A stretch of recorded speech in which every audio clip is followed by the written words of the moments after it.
Buenos días con todos, ya vamos a comenzar. Ahí le estoy dando acceso a algunas personas. Buenos días a todos los que se van conectando.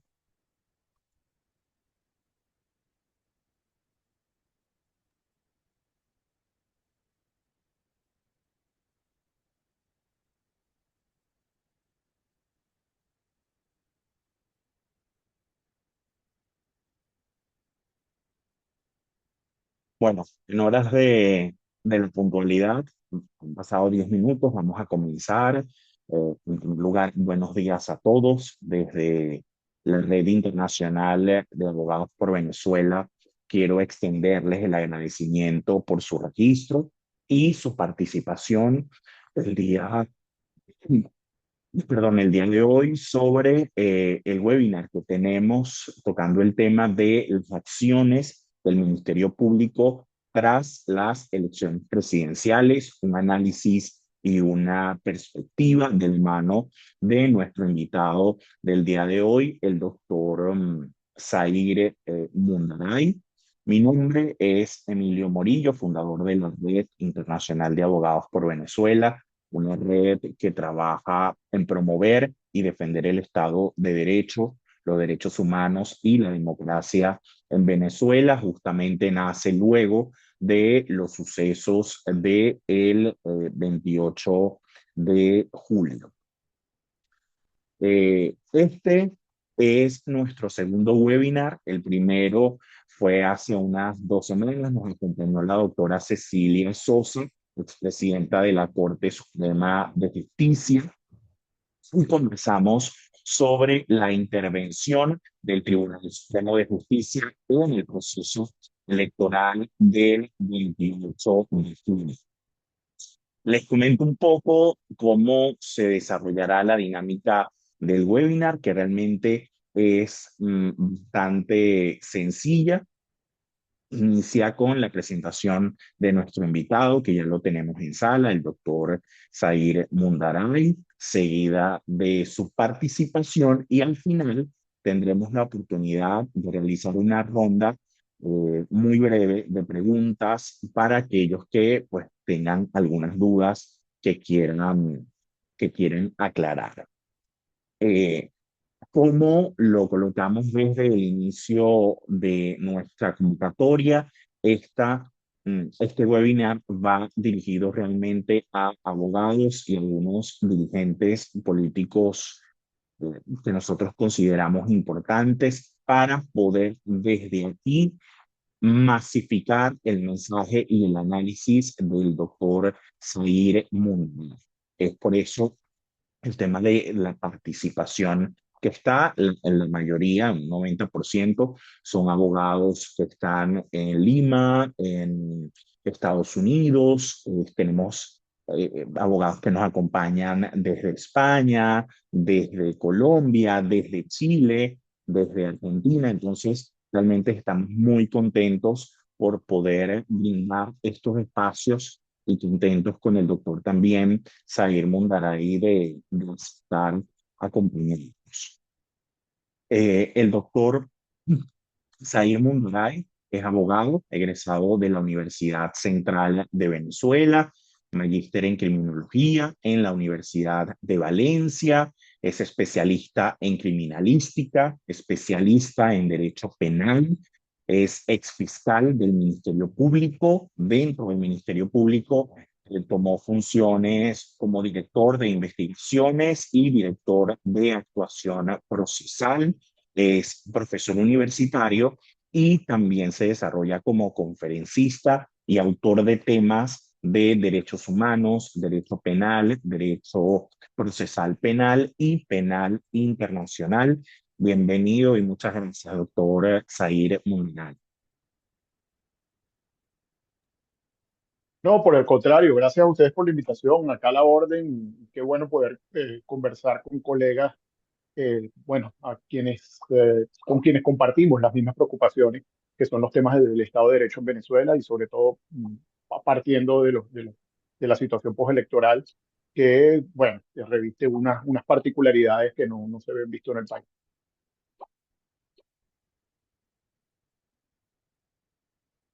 ¿Me oyeron? ¿Sí? Sí, perfecto, doctor. Si pudiera, pues, comentarnos sobre desde su experiencia dentro del Ministerio Público, ¿cuáles son estas acciones que ha tomado esta institución que de cierta manera, o sea, ha fungido durante mucho tiempo como una organización que realmente no consideramos imparcial, no sé su punto de vista. Queremos conocer realmente desde alguien que ha estado trabajando allí, que ha sido un funcionario importante sobre ese análisis ante el proceso electoral del 28. Bueno, primero empezar que sin duda no ha sido un organismo imparcial. De hecho, el Ministerio Público no ha cumplido con los postulados constitucionales de la Constitución del 99, pero habría que empezar diciendo que, que las funciones dentro del sistema acusatorio son preconstitucionales.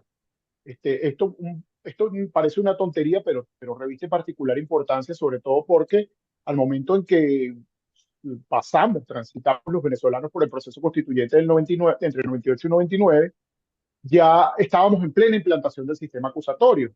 De modo que había una suerte de comprensión por parte de quienes estaban tomando el poder en el país de que el rol protagónico del Ministerio, por lo menos la función institucional del Ministerio Público había cambiado y pasaba a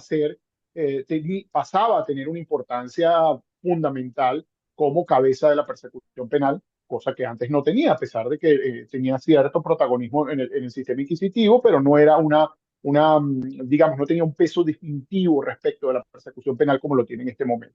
Entonces yo creo que eso fue un momento histórico muy importante para comprender la necesidad de la llamada revolución bolivariana de echar mano del Ministerio Público y de tratar de controlar lo que es precisamente en todo el periodo histórico lo que ha venido ocurriendo. Tanto es así que muy poca gente recuerda que el primer fiscal general designado por la constituyente, que además, qué bueno que conversaron con la doctora Cecilia Sosa, además fue mi profesora hace muchísimos años de Derecho Administrativo, cuando yo estaba por allá por la Corte Primera Contencioso Administrativo, no digo hace cuántos años porque ya hasta se me olvidó, y lo importante que fueron al menos dos sentencias de la Sala Político-Administrativa que le dieron ese rol a la Asamblea Nacional de Constituyente como poder originario sin control.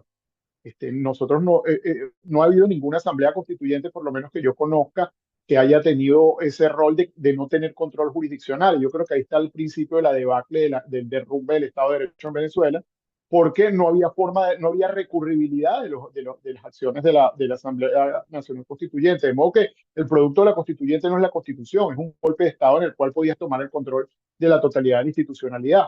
Muy poca gente olvida que el primer fiscal general de este proceso fue el profesor Javier Lichiguerra, un connotado profesor con todo nuestro respeto, pero salió muy rápido del cargo cuando intentó hacer valer la letra de la Constitución, porque mucha gente no recuerda que intentó el procesamiento penal del vicepresidente de la República por una trama de corrupción enorme. Yo creo que a partir de ahí el chavismo entendió, no, nosotros tenemos que tener incondicionales en el Ministerio Público, por lo menos desde el punto de vista de la cabeza, donde está el juzgamiento de altos funcionarios. Y eso permeó de ahí en adelante. Fíjate que así como llegó, se fue el profesor Elichi Guerra y de ahí en adelante empezó, bueno, todo el historial, que yo creo que el momento más oscuro del Ministerio Público es precisamente el actual, en el que tenemos bueno, primero, unos niveles de desprofesionalización muy graves, unos niveles de autoritarismo. La mayoría de los fiscales no están formados para ser fiscales. La curva de aprendizaje de un fiscal podía llegar a una década. Yo empecé en el sistema de justicia en 1994, no existía el chavismo, y para llegar a ser fiscal, llegó para poder ser fiscal auxiliar llegó al 99. Imagínate toda la curva de aprendizaje que había. Y después para llegar a ser principal 4 o 5 años más, luego nacional, se hacía carrera, inclusive desde los cargos administrativos. Unas personas muchos compañeros empezaron siendo archivistas, obreros, área administrativa, asistentes legales, etcétera, y se hacía carrera. Ahora la gran mayoría de los fiscales, con honrosas excepciones, no hicieron ninguna carrera, es decir, llegaron allí y precisamente por la afiliación política están cometiendo todas estas tropelías. Yo creo que eso fue una de las circunstancias que permitió al menos en 2017 que el Ministerio Público se alineara con los postulados constitucionales, pero finalmente fue desmantelado completamente a través de otro proceso constituyente. Por eso yo creo que el tema de los procesos constituyentes tiene que ser, yo creo que un tema de profundo análisis, sobre todo cuando veo mucha gente diciendo, bueno, un proceso constituyente nos podría llevar a reeditar poderes públicos y a una retoma del control institucional. Entonces, bueno, dos constituyentes hemos pasado en los últimos 20 años y los resultados no han sido en los últimos 25 años no han sido los más favorables. Yo creo que el resumen de las acciones del Ministerio Público actual los tenemos en los resultados. Tenemos más de 2.000 presos políticos. Las detenciones han sido catalogadas casi todas como arbitrarias. La Constitución está prácticamente derogada en todos los títulos de derechos civiles, políticos, económicos, sociales y culturales. No existen, desde la perspectiva constitucional, el cumplimiento de ninguno de los postulados que allí se encuentran. Yo creo que es posible gobernar constitucionalmente con ese texto constitucional, salvo algunas consideraciones o ajustes que habría que hacer muy puntuales y muy precisos, pero en definitiva yo creo que lo tenemos en los resultados. Llegamos a tener hasta hace poco 117, todavía permanecen 65 adolescentes detenidos por legislación contra antiterrorismo. Yo participo en varios grupos de abogados latinoamericanos, maestros, profesores, y he hecho esa pregunta a varios colegas de la región si han tenido la utilización de legislación antiterrorista en adolescentes. Y la respuesta, no tenemos ejemplos de que se le haya aplicado delitos de terrorismo a adolescentes, sobre todo, dadas las características tan especiales que tiene el sistema penal de adolescentes, que es esencialmente educativo, formativo y que se lleva por unos postulados que están muy claros en el derecho internacional, de los cuales no se cumple ninguno en Venezuela. Entonces tenemos allí yo creo que tenemos una deformación institucional muy grave, muy grave, que ha logrado centralizar las acciones que pueden ser catalogadas como terrorismo de Estado, gran parte han sido llevadas al sistema de justicia y tiene el sistema de justicia la capacidad de aterrorizar a la población, es decir, que la gente ahora tenga que cuidarse del sistema de justicia cuando el rol del sistema de justicia es absolutamente lo contrario, es cuidar al ciudadano y sus derechos. Entonces estamos absolutamente en una situación de anomalía constitucional, de anomalía de convencional, que va mucho más allá.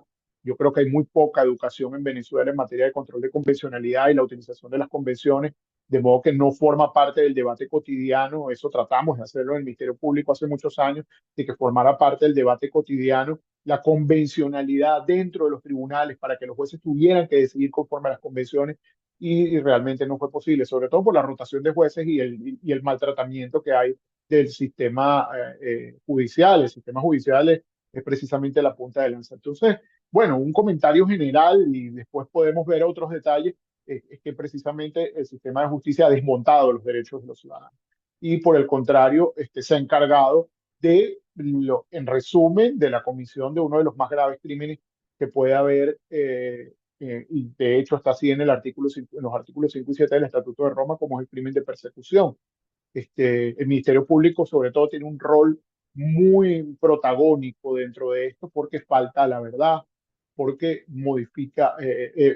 hace investigaciones fraudulentas, planta evidencia, tolera las detenciones arbitrarias y trata de convertirlas en legales, tolera la tortura, tolera la desaparición forzada. Casi todo va en contravía de todo lo que son los postulados en materia de derechos humanos. Entonces, de verdad que hacer un catálogo no es fácil porque cada vez se le agregan algunas nuevas modalidades. Por lo menos yo nunca había visto la utilización compulsiva de la defensa pública como ocurre en la actualidad. Hay una negación del derecho a la defensa que implica la aplicación o que coloquen defensores públicos de manera compulsiva y además abusiva, contrariando la voluntad de los mismos imputados. para impedir el ejercicio del derecho a la defensa y el escrutinio por parte de abogados privados.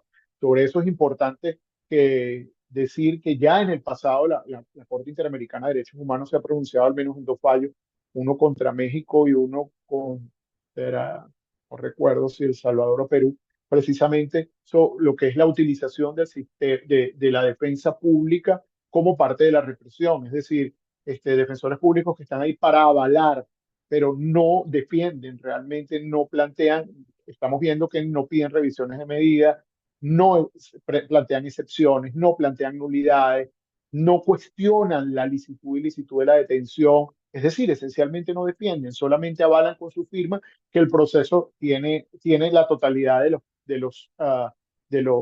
las partes o de los sujetos procesales están completos, independientemente de que ninguno cumpla realmente su rol, porque el Ministerio Público no investiga ni es la cabeza de la investigación penal. Estamos frente a un Estado policial, que es un avalista de lo que hagan los organismos de seguridad de Estado. El defensor no defiende y el juez tampoco decide. Entonces estamos justamente ante el desmontaje de la institucionalidad, sobre todo en el sistema de justicia, con unos objetivos políticos que son muy claros, que son los de dominación y que son de acallar a la sociedad a favor de una postura.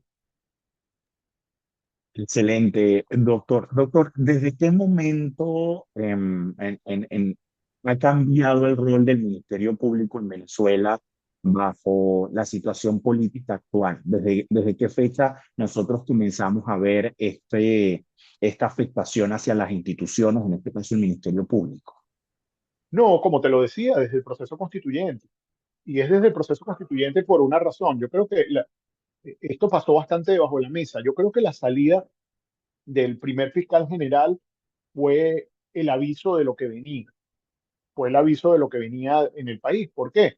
Porque el profesor Javier Lichiguerra, siendo fiscal general, intentó una acción penal contra Luis Miquelena, que era vicepresidente de la República, que siendo vicepresidente de la República, según la teoría del caso de la Fiscalía o la investigación que llevó a cabo el Ministerio Público en ese momento, era dueño de empresas que habían contratado con el Estado.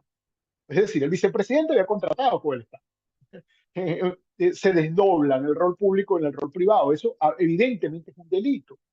De hecho, la sentencia es icónica porque además es el primer juzgamiento de alto funcionario que se intenta bajo la vigencia del Código Orgánico Procesal Penal. Es de obligatoria lectura para todo el que le interese este tema. Búscalo. Es el caso Micabú.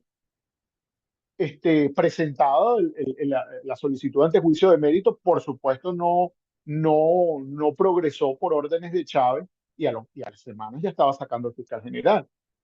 Entonces, lo que vino de en adelante precisamente es una instrumentación de la dominación con una pausa en 2017, cuando el Ministerio Público, por las presiones internas y la intolerancia que había, y bueno, y afortunadamente todavía seguían en pie la mayoría de los fiscales y funcionarios de carrera que venían desde antes de todo este proceso, se produjo toda esta ruptura con el gobierno. Inclusive, mucha gente no recuerda que las personas detenidas con ocasión de las manifestaciones de 2017 fueron detenidas por la justicia militar. Esto no es un dato menor. Tuvieron que echar mano de la justicia militar porque los fiscales no pedíamos la detención de las personas en 2017. Además de que se hicieron investigaciones que terminaron en la Corte Penal Internacional sobre las muertes en contexto de manifestaciones por parte de organismos de seguridad de Estado colectivos. Esencialmente lo mismo si lo vemos desde el punto de vista de la responsabilidad penal internacional. Que lo haga un colectivo, que lo haga la Guardia Nacional es esencialmente lo mismo porque eso fue, por supuesto, eso fue mi tema de tesis de criminología, que es la autoría precisamente de civiles en el contexto de crímenes de lesa humanidad. Y buscando antecedentes, conseguí al menos tres casos muy importantes, que son el caso de Mali, de la República Centroafricana y el caso de Sudán, donde una suerte de colectivos, más o menos muy parecidos a los que tenemos, actuando armados por el Estado y actuando con aquiescencia del Estado, y el tema de la aquiescencia que está muy desarrollado en el Estatuto de Roma, asesinaron personas, persiguieron, etcétera. Es decir, mucho de lo que vivimos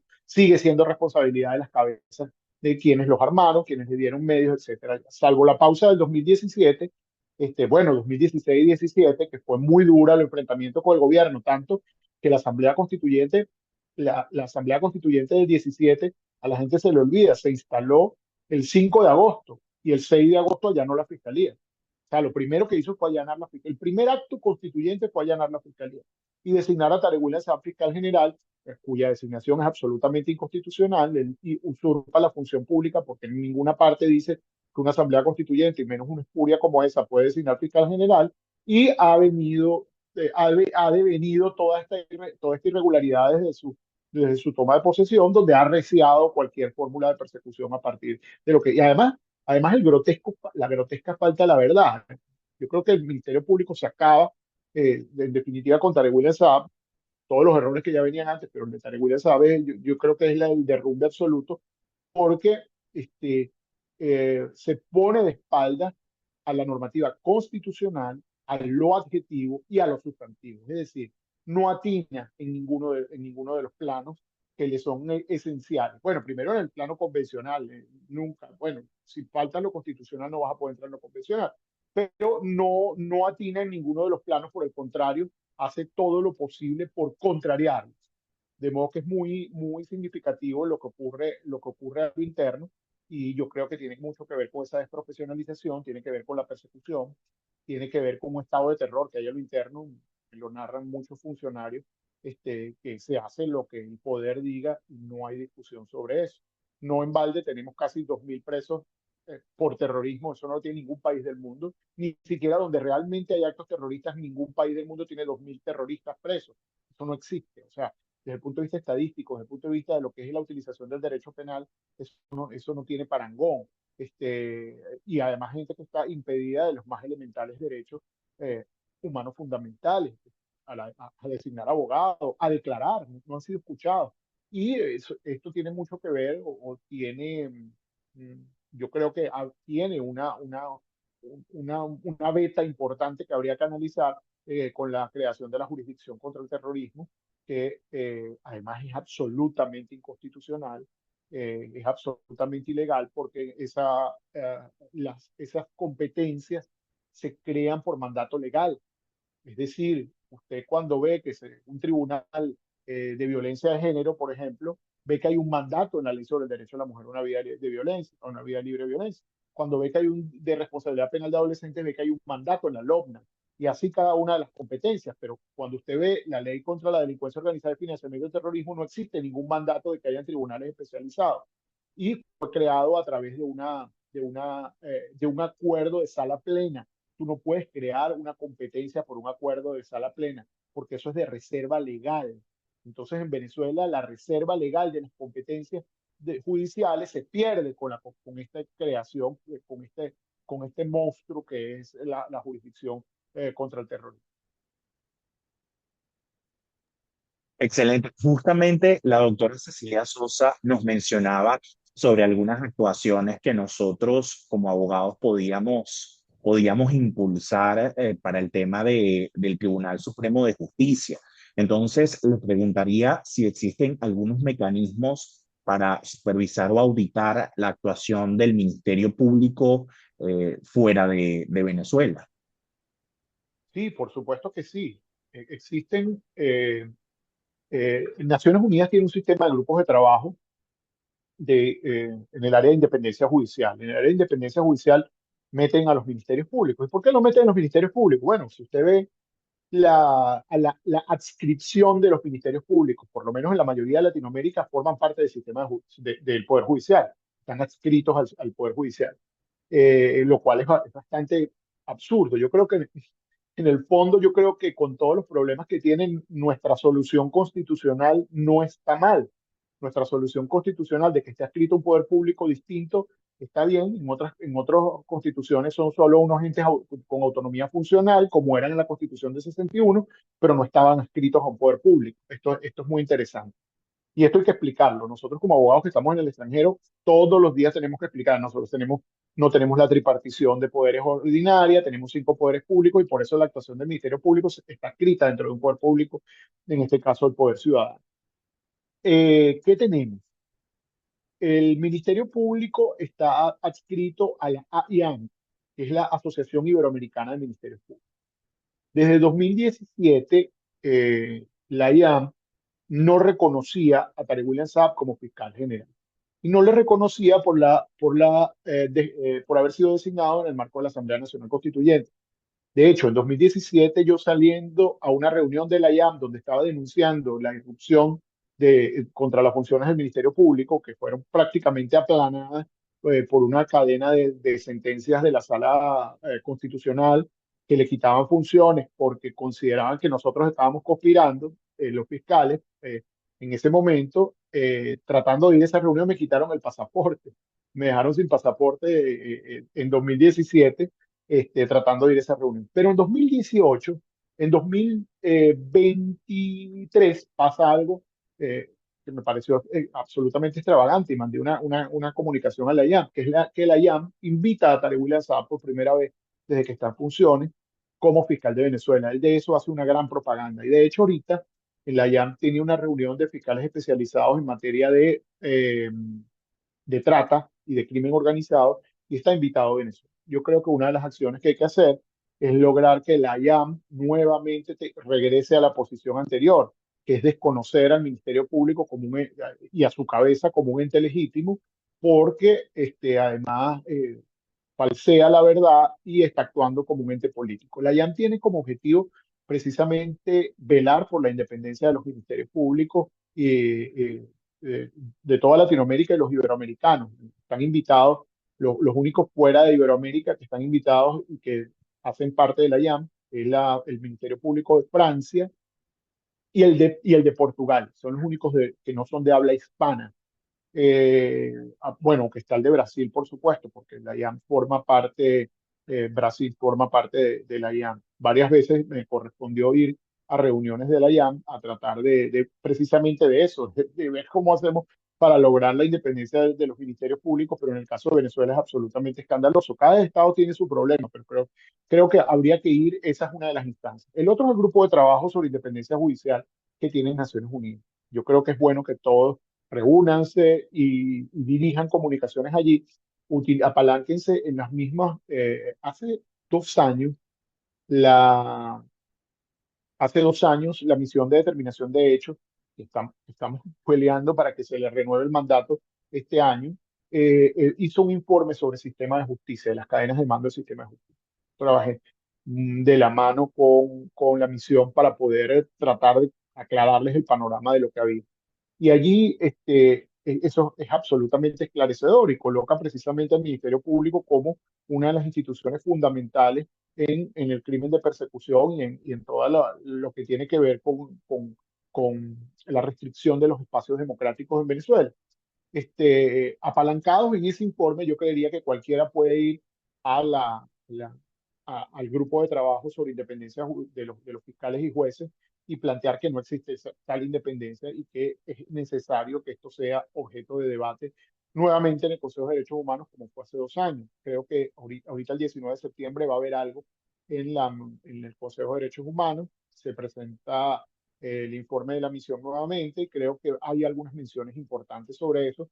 Sobre todo va a haber mención a los casos de detenciones. Hay al menos 2 fiscales presas, son 2 mujeres que están presas por no obedecer la línea institucional que es perseguir a toda costa a cualquiera que ejerza el derecho de derechos, que es la protesta. La protesta es el derecho de derechos, porque es imposible que tú logres la realización del resto de los derechos si no protestas. Si no tienes cómo protestar, tú no puedes lograr agua, tú no puedes lograr derecho a la vida, justicia, no puedes lograr nada. Por eso es que es un derecho transversal al resto de los derechos y algunos plantean que bueno, que más que derecho podría incluso hasta ser una garantía. De modo que hay que hacer una reflexión sobre eso.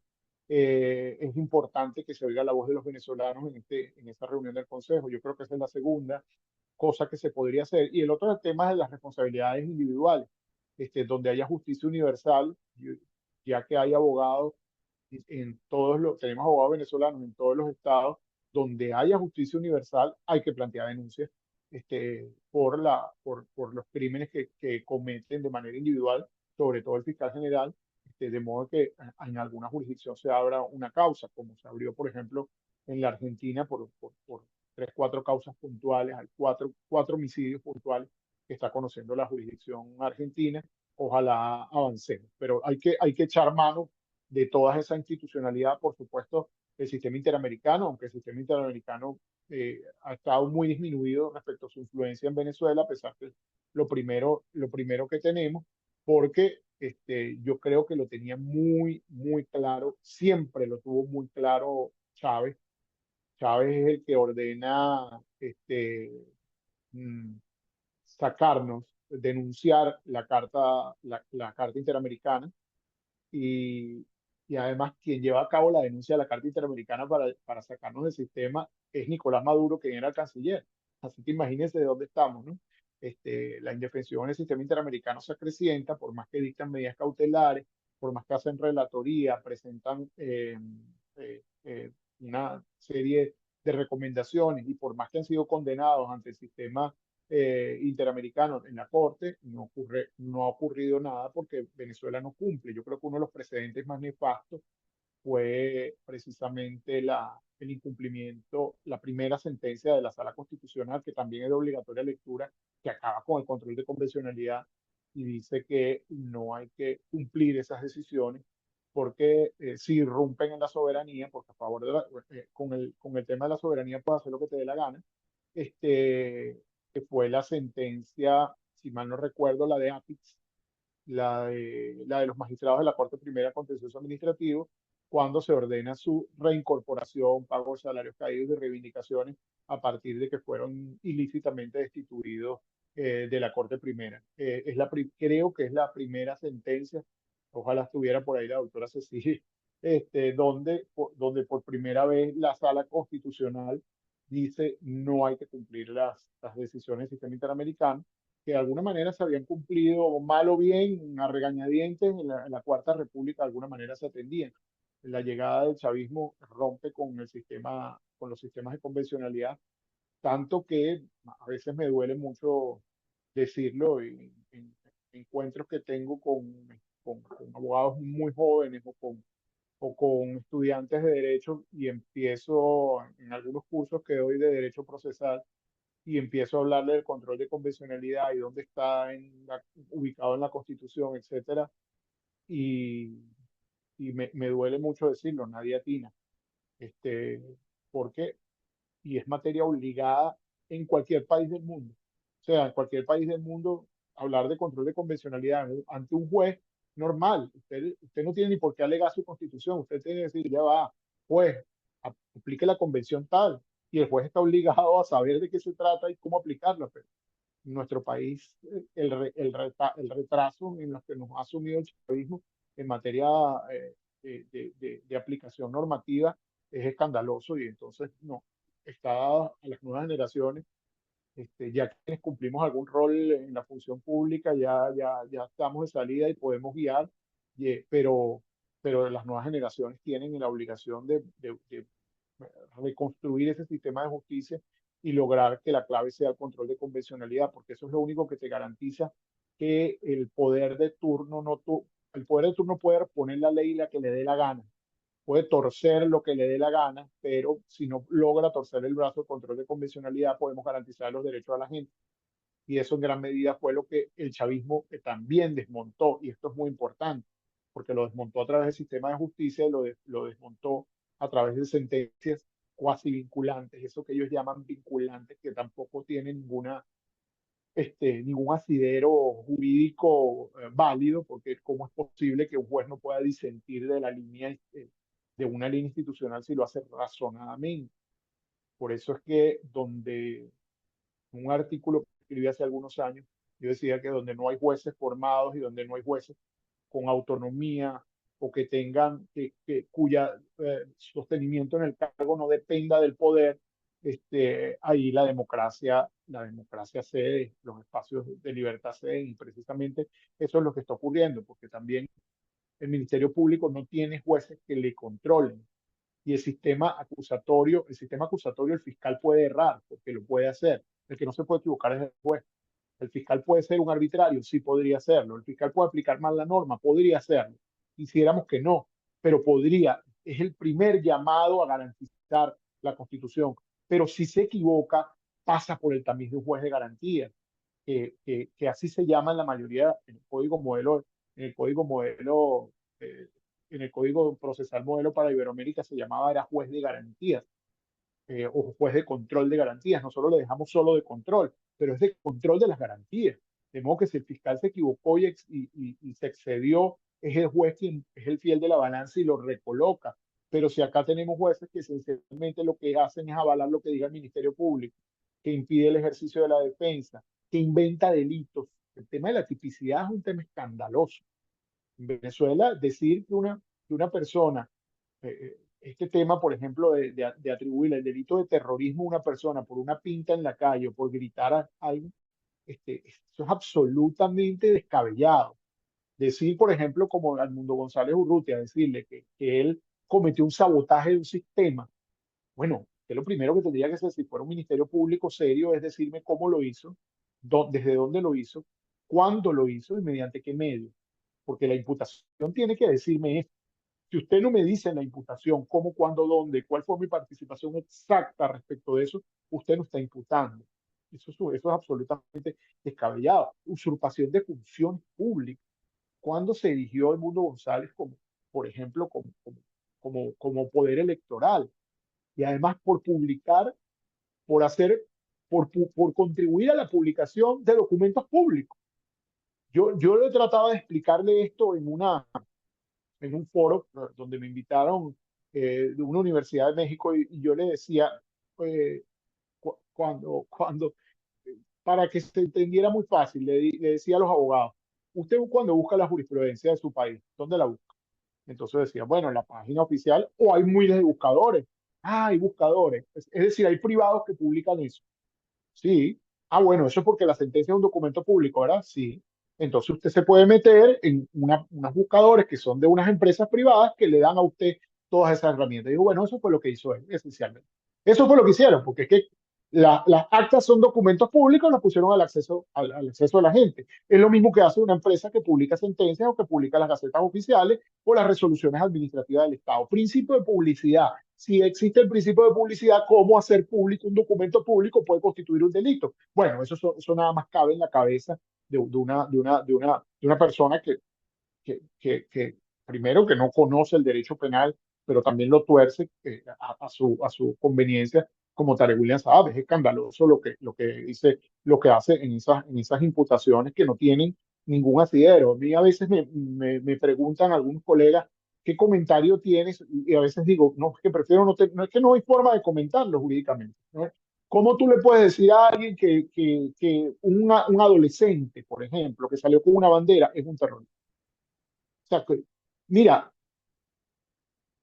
en la escuela de fiscales, cuando se puso en vigencia la ley, yo daba clases en la escuela de fiscales y a veces explicar el delito de terrorismo en la escuela me salía complicado. Y estamos hablando de fiscales que tenían 2 y 3 posgrados, algunos más formados que yo. Y explicar el acto terrorista, o sea, qué cosas podían constituir, porque es que además la ley, en acto terrorista cabe lo que el poder diga que es terrorismo. Lo que el poder diga que es terrorismo, porque además pusieron un catálogo de ejemplos que está fuera del tipo. Entonces dice, fuera del tipo en una norma distinta, dice, se entenderán por actos terroristas. Bueno, pues también colocar una bomba, hacer esto, bueno, está bien. Pero cuando usted lee el tipo no dice nada no plantea ningún ejemplo, porque es un tipo abierto, pero es un tipo donde le cabe cualquier cosa. Y entonces, pero es hecho así exprofeso.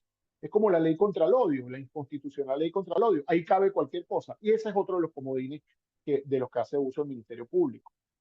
Si la ley contra el odio dice que instigar al odio, dice la norma, dice, bueno, que yo diga, Maduro, te robaste las actas o te robaste la elección, instiga en la reclamación de un derecho, es instigar al odio, explícame cómo. Bueno, ahí cabe lo que el poder diga. Y si leen la ley, la otra que está por ahí, que plantean poner en vigencia, que es la ley contra el fascismo, fascismo es lo que el poder diga que es fascismo.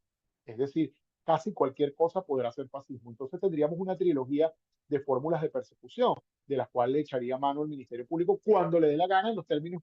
¿Por qué? Porque no tiene control.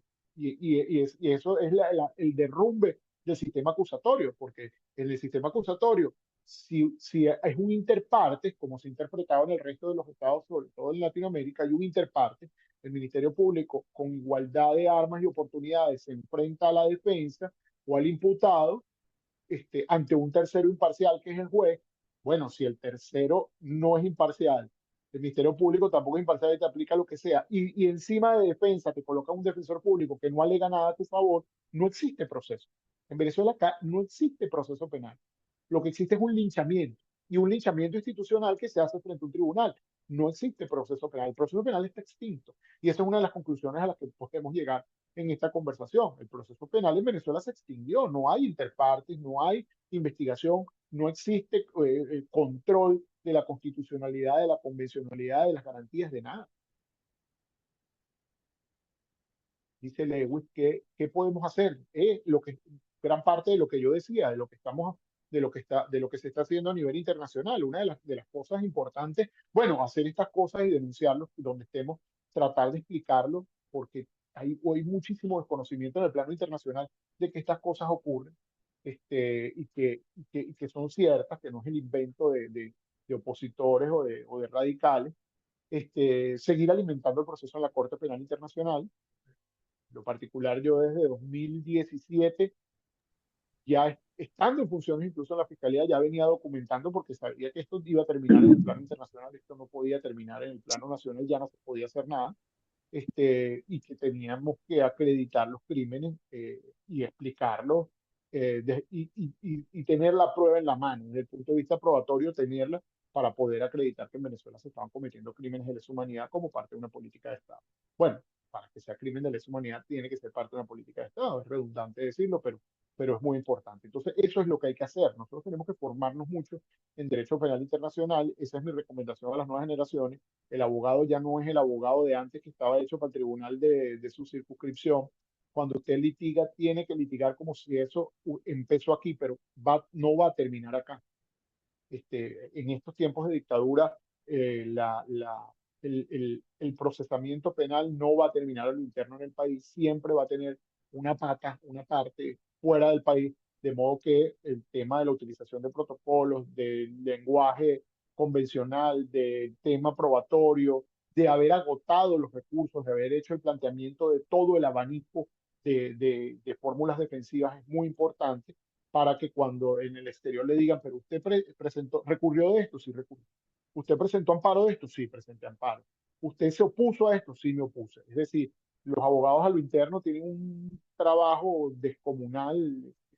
Muchos de los colegas a quienes admiro mucho tienen esto claro, entonces van paseándose por todo el abanico de fórmulas defensivas para luego votarla y decir esto tiene que ir finalmente al plano internacional porque en Venezuela están cerrados los espacios, sobre Doctor, todo cuando uno ve, ajá, sí, sí, justamente para atajarlo allí y porque es importante ese punto, justamente más relacionado a la siguiente pregunta que tenía y conversando justamente también sobre el- las consecuencias de estas dos fiscales que obtuvieron y se encuentran actualmente detenidas por ir en contra del régimen. Y también entiendo aquí, como digo, la mayoría son abogados venezolanos y conozco de casos que al menos la meta para ellos era justamente llegar a ser fiscales del Ministerio Público en Venezuela. Entonces, aquellos estudiantes, ¿no? Que están ahorita quinto año, que se están graduando, que ya son abogados y están entrando al sistema del Estado, ¿no? Se podría ver como una aceptación a seguir las normas del régimen y no a la Constitución, o existe en Venezuela todavía, se puede ver vigente esa opción, esa oportunidad de lograr tu meta de ser fiscal del Ministerio Público, pero estar apegado a la Constitución, o actualmente en dictadura eso no existe. no existe, no existe. Eso está negado. Es más, a un joven abogado que esté en aprendizaje, en formación, y por eso decía la curva de aprendizaje. Esto era una curva muy importante, es decir, eran años de formación para tú llegar a ser fiscal. Yo jamás le recomendaría que entre al Ministerio Público. Primero, no tiene nadie de quien aprender. De quien aprenda o quien sea su mentor, es probable que sea un delincuente. sea, una persona que esté vinculada con crímenes de lesa humanidad o que esté vinculada con temas de corrupción. Es decir, no va a aprender nada. Y la cabeza de la institución, bueno, tenemos una persona que dijo que la flagrancia era un delito, imagínate, o sea, ¿cómo puedes aprender ahí? Si ahí se desmontó la institucionalidad. Si algo era una escuela, de lo cual yo me sentía como muy orgulloso, era el Ministerio Público. El Ministerio Público tiene una escuela extraordinaria. Ahí estaba la profesora Magali Vázquez, el profesor Serpa. Bueno, los mejores profesores de la Universidad Central y Católica daban clases ahí. Yo era parte del equipo profesoral y me sentía como una hormiga delante de todos estos profesores. El profesor Roberto Delgado, que en paz descanse, compartí cátedra con ellos. Era decir, lo más graneado del país. El profesor Arteaga, que fue mi profesor de Derecho Penal, permanentemente era invitado a la escuela. Es decir, se trataba de formar abogados de alto nivel. Había convenios con 3 universidades. Había convenio con la Universidad Blas Pascal de Argentina, con el Externado de Colombia y en España con la Universidad de Salamanca. Yo tuve la oportunidad, mientras hacía carrera, de estar en Argentina en un curso de Derecho Procesal en la Universidad de Córdoba, o sea, la cuna del procesalismo latinoamericano. O sea, tú sabes lo que es estar sentado en la Universidad de Córdoba, donde se inventó el proceso penal latinoamericano, este, con todos los profesores de esa universidad. Una cosa extraordinaria, lo que ahí ocurría. Todo eso se acabó, todo eso lo desmontaron, ahí no se produce conocimiento, no se crea conocimiento, y quien haga eso termina preso. Estas fiscales terminaron presas. Entonces, ahí no, mientras esté en esa tratar de incluirse allí es definitiva. Mira, reciente, varios funcionarios fueron destituidos, muchos funcionarios fueron destituidos, yo creo que pasan de 100 los funcionarios destituidos. ¿Por qué? Porque mandaron a revisar el Ministerio Público en sus estados si tenían la bandera de Venezuela, si tenían algo alegórico al proceso postelectoral. Y muchos me dijeron, menos mal que me votaron, menos mal que me votaron. Menos mal que me votaron y me puedo ir y no terminar preso por llegar un día y decir, mira, yo no puedo hacer esto es una barbaridad lo que están haciendo. Entonces no es viable en este momento para nadie, como dice Janine Padilla, para nadie que quiera hacer una carrera recta y que quiera pelear, no es viable. O va a terminar exiliado, como termine yo con 4 órdenes de captura por traición a la patria, por cualquier tipo de invento que se le dio idea a Tareguila Saab. Pero finalmente no es viable. Mira, en Venezuela pasó una cosa que bueno que hay tantos abogados jóvenes acá, que es bueno reflexionar. Cuando yo estudié hace muchísimos años, uno aspiraba a llegar a ser magistrado del Tribunal Supremo de Justicia. Cuando yo estaba en mis clases con la profesora Cecilia Sosa, con el doctor Gustavo Tarre, con el doctor Arteaga, era lo más, bueno, individuos de número de la academia, gente sentada ahí, tú decías, yo quiero ser como ese señor y yo quiero estar con esa toga en el Tribunal Supremo de Justicia. Después, con los años, me ocurrió que hice el programa de formación de jueces. Y ya siendo fiscal me llamaron para ser juez. El deterioro era mucho más grande en el sistema judicial que en el fiscal. El fiscal todavía tenía mucha resistencia. Había muchos fiscales bien formados de carrera que no habían sido destituidos. Todavía seguía siendo una escuela. Y me llamaron para que me encargara de un tribunal. Y le dije, no, no, no, no, yo no voy para allá. O sea, no, no, no, ya yo tengo carrera fiscal. Y aquí, como era fiscal en un pueblo, nadie me decía qué hacer. Nadie me decía qué hacer. Yo hacía lo que la recta conciencia y el derecho me decía. En cambio, ya los jueces estaban bajo órdenes. Entonces, yo dije, no, yo no puedo, no voy para allá. Bueno, le vamos a sacar la lista. Yo, sáqueme la lista de elegibles para juez, ¿no? Yo no quiero ser juez, y mucho menos llegar al Tribunal Supremo. O sea, lo que hay en el Tribunal Supremo el día de hoy, bueno, desde hace ya muchos años, lo que hay allí es una vergüenza. O sea, a mí me da pena como abogado, a mí me da pena como abogado la sala penal. En la sala penal ninguno es penalista. En la sala penal ninguno es penalista. ¿Cómo tú puedes tener una sala penal que no tiene penalistas? Eso es insólito, donde no puedes conversar con ninguno sobre derecho penal. Y son los magistrados de la sala penal. En la sala constitucional ninguno es constitucionalista. Entonces es una cosa que es la deformación de todo. Uno puede ponerse esa toga ahí en la sala. Una cosa, yo litigué en la sala constitucional. Yo metí amparos y llegué a la sala constitucional. eh, Además, era una gran experiencia hace 15 años pararte con tu toga a alegar en la sala constitucional porque tenías razón. Por cierto, uno de los amparos más importantes que presenté me dieron la razón. Me dijeron, tiene razón, la imputación está hecha desde la presentación. Era un tema muy técnico, muy técnico. Y uno salía todo orgulloso y dice, bueno, por lo menos los hice reflexionar sobre esto. ¿Qué reflexión hay ahorita ahí? O sea, ¿quién le puede explicar un tema jurídico ahí? Ahí no hay ninguna reflexión, ahí no hay ningún tema. Bueno, es que la Sala Constitucional dejó de publicar, inclusive ya no publica, no hay libros de la Sala de la Tribunal Suprema de Justicia. La Tribunal Suprema de Justicia tenía unas memorias y tenía unas recopilaciones y tenía trabajos de investigación y uno le echaba mano de eso. Eso no existe. La revista científica del Ministerio Público no existe. O sea, eso se acabó. Entonces no se metan a jueces, no se metan a nada de eso, no se metan a... Porque lo que van a salir es muy mal y además mal formado. Yo creo que hay que seguirse preparando para cuando llegue la democracia. Cuando llegue la democracia en Venezuela van a hacer falta gente formada que asuma esos cargos. Porque o sea, ¿de quiénes vamos a echar mano? O sea, de los que ya están en el sistema, de los que aprendieron de esto, de los subalternos de Tareguía Saab, o sea, que jamás en su vida ha abierto el COP, nunca ha ido a litigar a un tribunal, jamás se ha puesto la toga a alegar ante un tribunal. ¿Cómo tú puedes aprender algo de eso? Es imposible. Entonces, no, eso es terrible. Mire, yo siempre, perdóneme que me alargue, pero es que estos son temas que son muy importantes. Hace muchísimos años, cuando yo era fiscal auxiliar por allá en Barlovento, me tocaba ser guardia.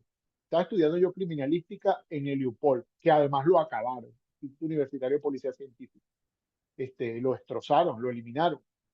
Uno podía aprender tanto de estos comisarios, o sea, se le abría a uno la mente, decía, Dios mío, yo no me había dado cuenta de esto, todas las cosas que puedo investigar. Y habían allí una cantidad de comisarios que ya eran comisarios generales, ya eran comisarios jefes y todavía estaban en delegaciones. Y yo iba para allá, tenía 26, 27 años, a dar mis inicios y a sentarme. Caía un homicidio y decía, yo voy con usted, yo voy con usted. Porque lo que yo estaba viendo en las aulas, quería verlo en el sitio, quería hacerlo en el sitio. Y lo hice así durante 10 años. 10 años levantando cadáveres, levantando suicidios, levantando homicidios, hechos de tránsito. Y entonces ya llegaba a los sitios, decía, ya va. A las nuevas generaciones de policía le decía, ya va. Fija aquí, protege aquí, te equivocaste aquí, haz tal cosa. Y la gente me decía, ¿cuántos años usted fue PTJ? No, yo no fui PTJ. Yo me sentaba con los que sabían, porque tenías a alguien de quien aprender, eran unos tipos, unos iluminados que tú te sentabas y decías, esto ocurrió así. Yo le decía, ¿de dónde lo sacan? Échame el cuento. Mira, date cuenta de este detalle, mira dónde está tal evidencia, mira dónde está tal cosa, verifica, y uno armaba en su cabeza, decir, tienes razón, me convence. Claro, ese juicio yo no lo podía perder. Después que tú empezabas ahí, ¿cómo perdías ese juicio? Si estabas desde el sitio, desde que levantaste el cuerpo, ya tú te sabías el caso. Cuando llegabas el día del caso, nadie te podía echar cuenta. Entonces después se fueron fraccionando las competencias, cosas con las que yo no estoy de acuerdo, pero que además era muy práctico porque finalmente ayudaba a que no hubiese retardo. Pero si no tienes de quién aprender, y eso es el gran problema, esa es nuestra tragedia, aquí vamos a tener en Venezuela para reconstruir un grave problema.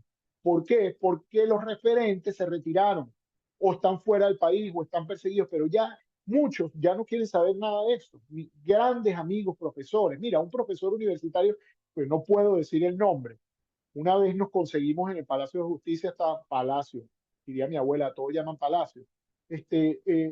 Estábamos allí y nos íbamos a conseguir un profesor de la Católica, un hombre, 10 libros de derecho procesal, etcétera. Y me dice, tú vas a, vas a llevar este caso. Y le digo, sí, bueno, voy a hacer la presentación y tal, el profesor, con mucho respeto. Y entonces me dijo, mira, Said, yo te voy a decir, pide lo que a ti te dé la gana y haz lo que yo voy a alegar tal cosa y porque en definitiva me dice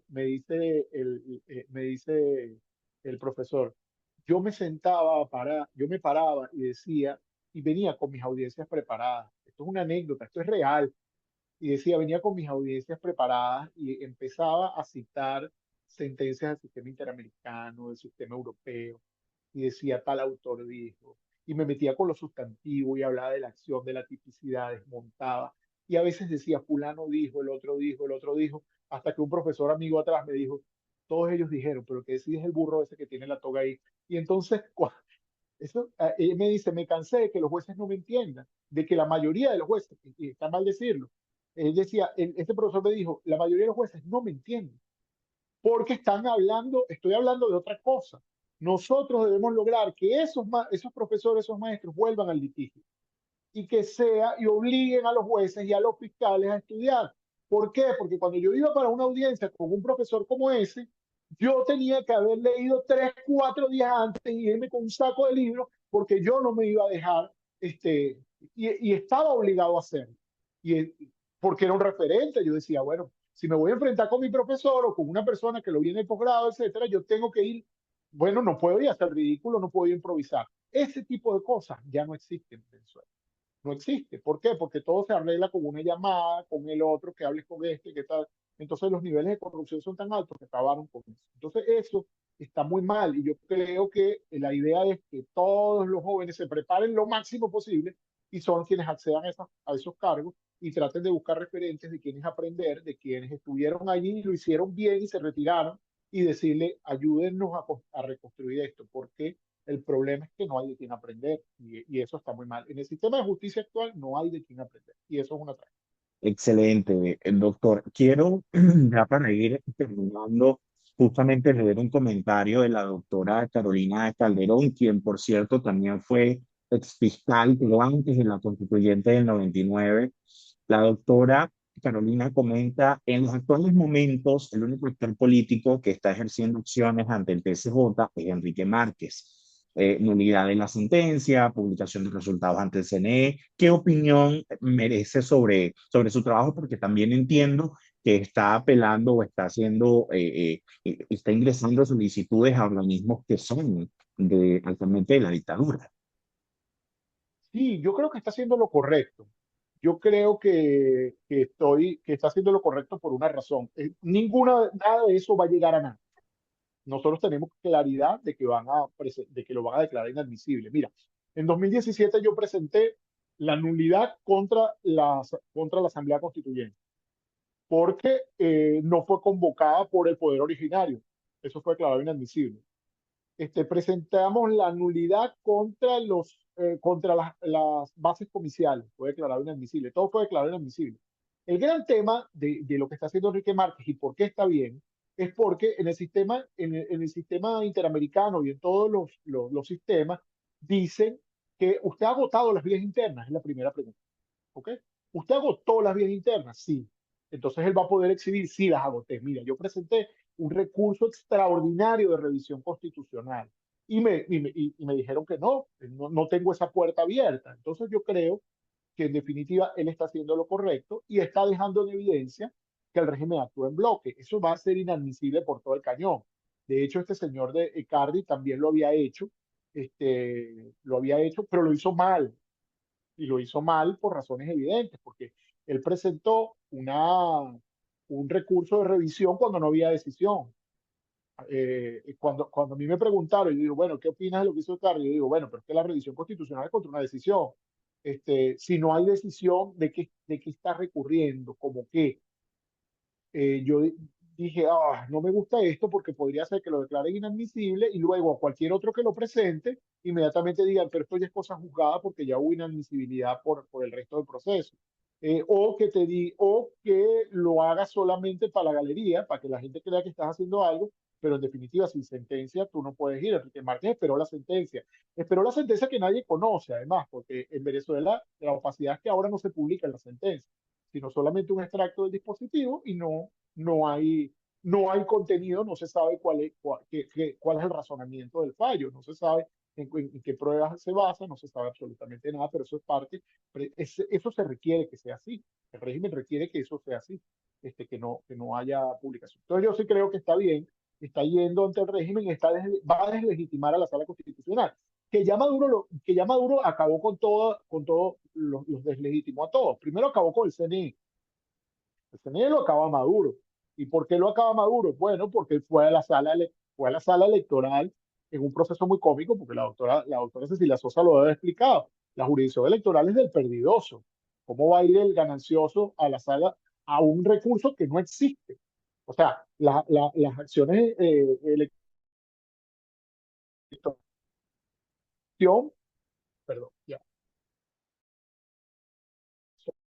o acto violatorio del ordenamiento jurídico electoral. Acción, omisión o acto. ¿Contra qué acto fue? Contra su propia proclamación. Es decir, la falta de legitimidad saltaba a la vista, tenía que ser inadmisible. Entonces él mata al CNE yendo más allá. Eso es una idea de Escarrá, de las cosas descabelladas de Escarrá, porque Escarrá siempre se apalanca, siempre dice una sentencia mata todo. Entonces, luego agarra y deslegitima la sala electoral, porque la sala electoral decide en con unas ridículas, pues, que no puede llamarse de otra manera, unas supuestas experticias que no tienen ningún rigor científico, no son experticias, y decide usurpando funciones. Entonces matan la sala electoral, porque no tenías ni siquiera un acto recurrible y la sala electoral se erige como poder electoral. Fíjate que esa jugada le salió tan mal que el resto del planeta no lo entendió y dijo, bueno, ¿cómo es esto que entonces la sala electoral termina erigiéndose como el poder? Y cuando tú ves que nosotros no teníamos, y esto es importante que todo el mundo lo entienda, nosotros no teníamos jurisdicción electoral antes de la Constitución del 99.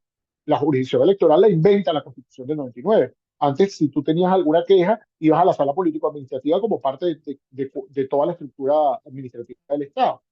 Entonces, ¿cómo es que vas a la sala electoral para que asuma la función? Entonces ya mató esos dos.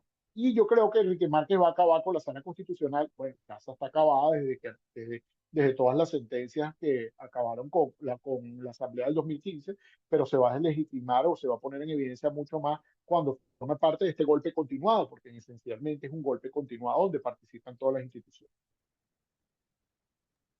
Excelente, doctor Said. Creo que todos hemos estado pues muy contentos con la participación y esta cátedra que nos ha dado a muchos, particularmente me gradué en 2017 y ni siquiera pude ejercer porque salí automáticamente por temas de persecución y así como yo son muchos abogados los que nos encontramos hoy afuera y que efectivamente somos jóvenes y no podemos entender un poco cómo, cómo es que funciona, ¿sabes? Cómo debe funcionar, ¿no?